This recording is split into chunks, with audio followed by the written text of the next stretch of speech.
The invisible boundaries of a game keep the player confined to a smaller space so they don't distract themselves from the task at hand. In a puzzle-style horror game such as Hello Neighbor, every interactable item can be potentially the final key that puts it all together, so it's important for these boundaries to keep the player from searching around the expanse of an empty world for something that doesn't exist. Every essential item should be in a designated game area, and they should always remain accessible to the player. So why, dear viewer, can I not pick up this red key? Seriously, I accidentally threw it off in this direction and it somehow went through this invisible wall. Look, I can't get it. I've been trying to reach it for like, believe it or not, there's actually a good explanation for this. You see, when the player spawns in at the beginning of Act 1, they start higher up the street kicking a ball around. The intro cutscene ends by prompting the player to run down the street in pursuit of the ball. After the next two cutscenes play and the main game starts, the player no longer has access to the area higher up the street. However, it seems the developers forgot to make it so that the items also don't have access to this area. So, is it really as easy as throwing an essential item up the street to completely softlock yourself in Act 1? As it turns out, no, it's not. Because we're playing Hello Neighbor, so of course there's a workaround to that.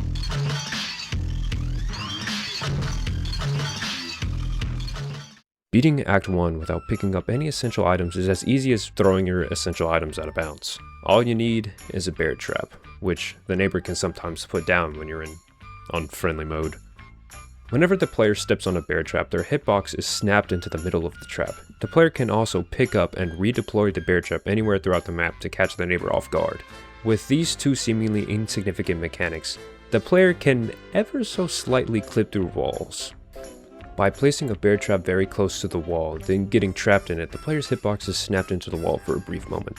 Much to the delight of speedrunners, the loading zone that sends you to the basement is always loaded in, and just large enough to be triggered by using this bear trap clip. You could completely skip all of the puzzles in Act 1 as long as you have a singular bear trap, and these things spawn infinitely. Great, so does this mean you actually can't get softlocked in Hello Neighbor? Well, nope. In Hello Neighbor, there's this wonderful mechanic where the player can barricade doors using any type of chair. By doing this, the player is completely incapable of opening the door from the other side. Any door can be barricaded, including the ones in the starting house.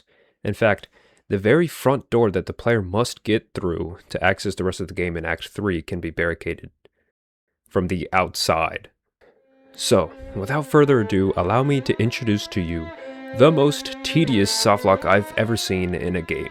In Act 3, by removing every single interactable item in the starting house, including the hidden garbage bags in the cabinets, the small little books on all the shelves, and even these light fixtures, then barricading the door from the outside, the player can remove any avenue of exiting their house after respawning, and be doomed to a life of forever seclusion. Alright, enough of these useless oddities. Why don't we cover something actually practical for a playthrough of the game? It's time to send the neighbor into the stratosphere.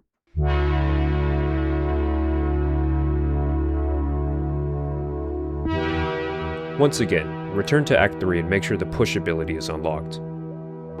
Grab the neighbor's attention and make sure he is close in pursuit. While he is chasing you, jump over this fence to inspire the neighbor to show you his amazing hopping skills. While he's in midair, run into him to trigger the push quick time event. Use the push ability as quickly as possible so his knockover animation plays in midair. Now that he has no ground to keep him in place, for some reason, he will get launched. And the neighbor does not abide by the rules of the invisible walls, so he will get sent far into the out-of-bounds area. This will give you ample time to finish up some puzzles or just explore the house without the roaming threat of the neighbor around. If you're lucky enough, the neighbor will actually never return. But why is this?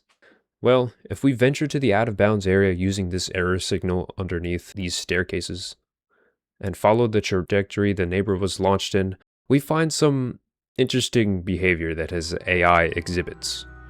Our friend here doesn't have access to the pathing found inbounds, so he resorts to jumping in a straight line. This behavior makes him very susceptible to getting stuck in corners, which would explain why he doesn't return sometimes. However, he could still enter chase mode, he just doesn't know how to chase the player. But he can change direction, and we could take advantage of that. We can get him aggroed onto us and then he'll lock onto our position so we can get him facing whatever direction we want him to. And then by either using the crouch ability or by running far enough away, he'll lose aggro and then jump in the direction he last saw us. So we can actually turn him around and run him straight off the map. Here's a fun one. In the first act, do you remember this cutscene that plays once you reach a certain part down the hill? Well, as it turns out, the hitbox that triggers this cutscene doesn't actually extend that high off the ground. By summoning this fence on the right, using some trash cans and trash bags or what have you, you can actually just walk over the cutscene trigger. Since the hitbox doesn't cover the entire map, you can still access some parts of the neighbor's house, where we can see some other side effects of this cutscene skip. The developers didn't want the neighbor to accidentally chase the player before he's even introduced in this cutscene, so the neighbor's model and normal pathing are not activated until afterwards. However, the neighbor's hitbox is still active in this state, and we can use the screen shaking to find out where the developers stored him in this state, which is right in front of the basement door. Surprisingly, in this state, Act 1 is still completable, just not through conventional means. We could grab this tube television and run into it a bunch to launch ourselves high in the air, don't question it, to get to the top of the house, which we can access the basement key.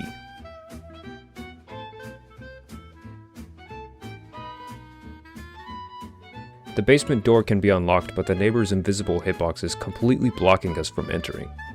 However, if we just throw something really hard at him, he gets so mad that he wills himself into existence and chases after us. From there, the basement can be entered, completing Act 1 while skipping the first two cutscenes. Alright, final oddity. And of course it has to be useless. Back to the out of bounds section in Act 3, there's a few Easter egg items that can be found around the map. The vinyl record by the lake, this mask hidden inside a shopping cart, this newspaper roll close to the inbounds area, and finally this missing poster on the police station. The astute Hello Neighbor players may have pointed out that while the missing poster can technically be picked up, it's trapped inside an invisible box that encompasses the police station. Thankfully, for my sanity, the missing poster can actually be found in Act 2, with no police station in sight. We just need to find some way to get out of bounds in Act 2, and there's no teleporter like there is in Act 3. Problem number 1. While the walls may seem way too high for the player to scale, they're actually very easily jumped on. However, the invisible cutscene trigger that ends the act extends much higher and farther out than a jump off the fence can take us. Thankfully, this red house lies beyond the cutscene zone, which should be nothing a little tube television launch can't solve. But that brings us to problem number 2, fall damage. There is simply no easy way to negate fall damage in Act 2. This means we have to get a very precise launch in order to survive the fall. If we launch too high, we'll die of fall damage, but if we go too low, we'll hit the cutscene trigger and have to manually reset. I'm not sure how to get consistent launches in this game, but I found that placing the tube television in this direction and hitting it at this angle yielded the closest results, although expect to just instantly die sometimes. After 4 hours of attempts, I managed to get the perfect launch, carefully descended the house, and ran to grab the final hidden Easter egg that the developers probably never intended anyone to reach. I am never going to delete this save file.